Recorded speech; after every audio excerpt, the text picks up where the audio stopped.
since you've all stayed on after Harman has left, so I can assume you have some interest in education. Yeah, I was expecting most of you to leave by after that.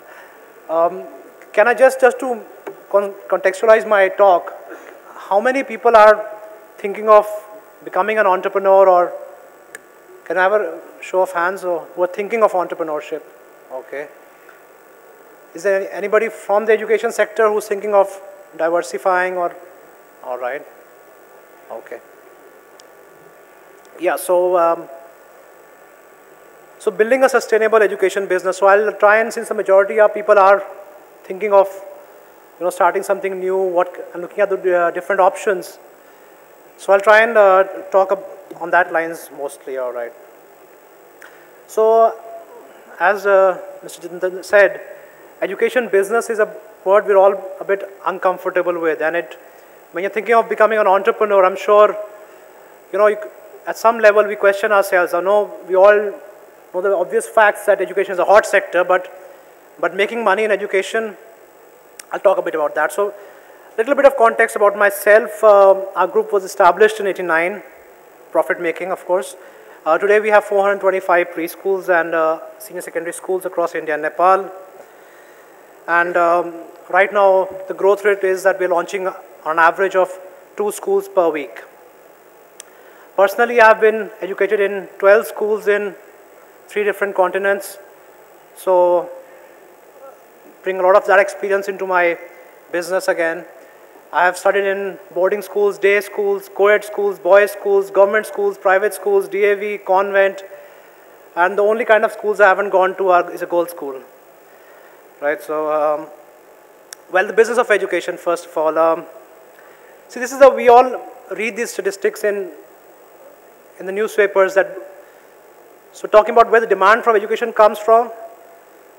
Look at this number. 40% of schools in the government schools don't even have a functional toilet. 40% of them don't have a separate toilet for girls. 60% don't have electricity. We're talking about ICT in our schools. 60% just don't have electricity. And India is home to 1/3 of the total number of illiterates in the world. And we know our population is growing at the younger age. And I was reading in one of the reports that there's a shortage of 2 lakh schools in the country. So just a simple calculation of 5 crore per school in building and infrastructure means a shortage of 10 lakh crore just on the building itself. And we know, seeing from our government school experiences, buildings are not enough for education. So this is a very sad state of affairs. So what is the solution for this country? Are we going to educate this whole country on charity? How many Azim Premjis are we going to create? This is where, as a society, we need to get over this notion of making profit in education. The only way we can educate this generation is by allowing for-profit models in education. So since we were talking about the sector, I'll quickly breeze through the different dimensions, since you're thinking of, okay, education might be the right one for me, so but what all does education contain? So structurally, you can look at formal school education, which is a K-12 and a higher education, and the next one is non-formal education. Formal education, of course, we all know school education and higher education is over-regulated. So what I've written is K-12 is the 10+2 segment, which is easy to dominate. So I've added the positive and the negative together with it. That's how I've structured this slide. So it's easy to dominate means that once you have established your school, you do end up in a kind of a monopoly position in your cities. Something that we Delhiites see every year after year, the admission fiasco that happens every year because of the monopoly situation of schools. But it has high capital cost. Higher education, higher revenue per student. So if you are thinking of setting up a higher education institution, yes, on paper it looks very good. You're going to charge 2 lakh rupees per annum. But again, we're seeing the number of colleges closing down, the number of applications AICT is receiving every year for the number of colleges closing down, that it's just due to lack of differentiation among colleges. I don't know how to differentiate one college from another, one university from the other. I open a college today, somebody opens a college next door to me, a third guy opens a college next door to me, and now there's an oversupply of B.Ed colleges, nursing colleges in the country. Non-formal education is the vocational, tuition, and preschools. What we've seen so far, it's not scalable easily. Vocational, there have been very, very few successes. I can count NIT and Aptech as one of the few successes in the industry. Otherwise, most people have burned their fingers in the vocational sector. So if you are thinking of entering the vocational sector, vocational would mean things like training people for jobs, right from a plumber's position to something like a TV anchor position. So again, it is a difficult one, but if you can think of an innovative model to make this work, good for you. Tuitions and entrance coaching classes, you go down any main road in Delhi today, you see a line of coaching centers, tuition centers. So very overcrowded sector, and it's not, the demand is not scalable. So if you set up a tuition center today, a coaching center, an IIT coaching center, you got great teachers. How do you replicate the same great teachers at location after location? So it's not easily scalable. So maybe if you are thinking of going into entrance coaching, think of 1 or 2 or 3 units. Don't think of scalability. Preschool, the segment that we come from, has a very high ROI from our point of view, but it's a very, very fragmented market. I see 15 stalls every month, every year in Franchise India Expo, out of which 12 disappear and 3 kind of stay every year after year.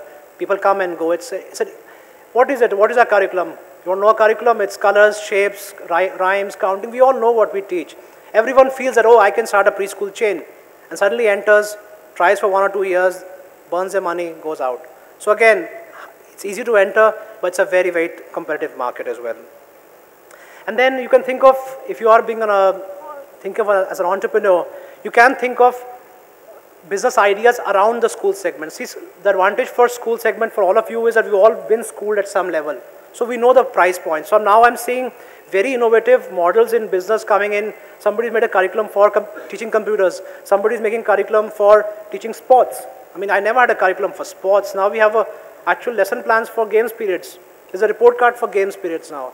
So you can think of pain points around the schooling system and try and build innovative models. And thanks to IT, you can reach a wider audience at a very low cost as well. So for us, I'll talk about a bit about us.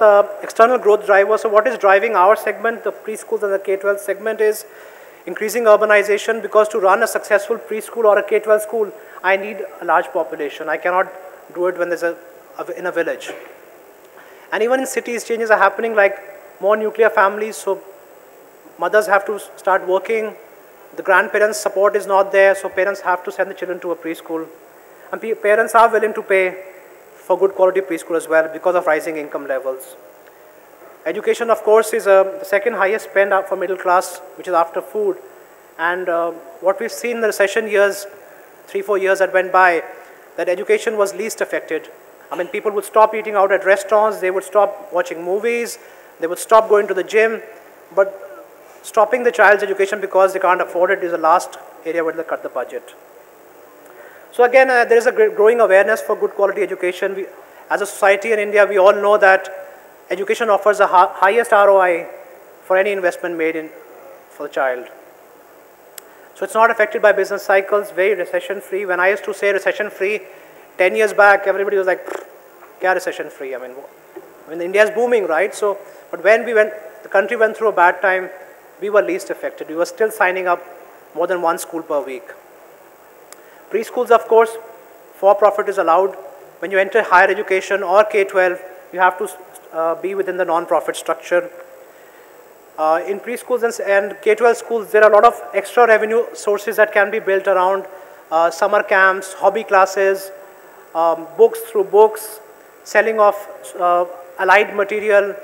So there are a lot of things that you can think of. Maybe e-commerce offers a solution for you as well.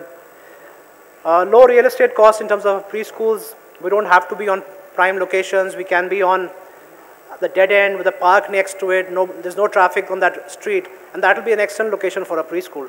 So our real estate costs are very low. We don't have to have a commercial location. You can do tie-ups with senior secondary schools, and they can be a mutually, you scratch my back, you send your children to my schools, we'll offer you an incentive for that. And with an increasing preference for branded schools, now we're all going branded. I want to see, I'm buying something, I better see a logo of that brand, right? So with branded schools, that's helping push the franchise model into small towns as well.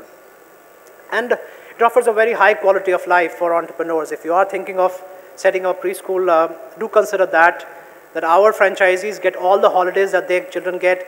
They come home by 2 o'clock.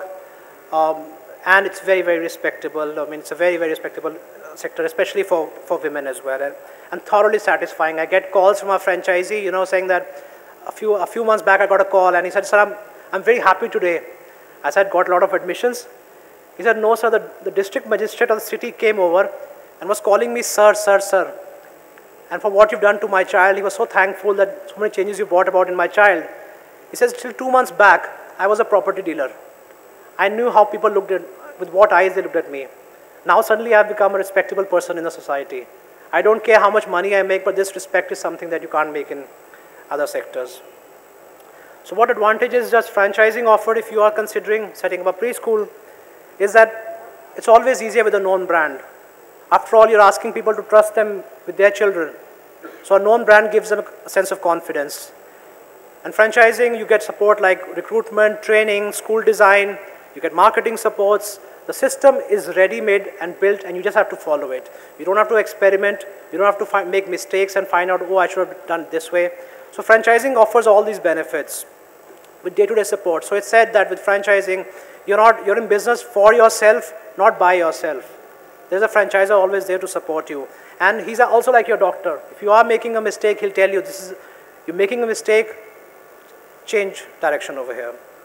So you get higher fees when you are, all things remaining equal, people are willing to pay more for a branded product.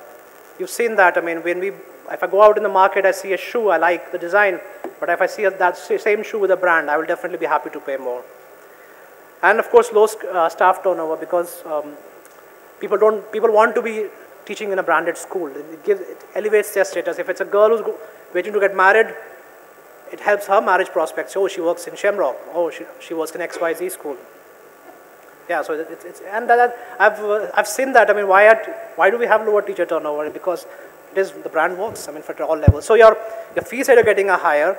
You're retaining your staff, and you're getting more inquiries because of the brand as well. So if you are thinking of setting up your own preschool, I mean, franchising definitely does make sense. That's how we're seeing the number of franchisees that are increasing with every brand, not just ours, with every brand they're increasing. Because it does not make sense to reinvent the wheel at every location. How can you create a curriculum at every location? How many resources can you dedicate? Here, most franchise companies, or at least good franchisors, they're doing the research at one location and they're spreading all that research out to every location and ensuring quality. So thank you so much for listening. I hope that gave you a little bit of insight into education.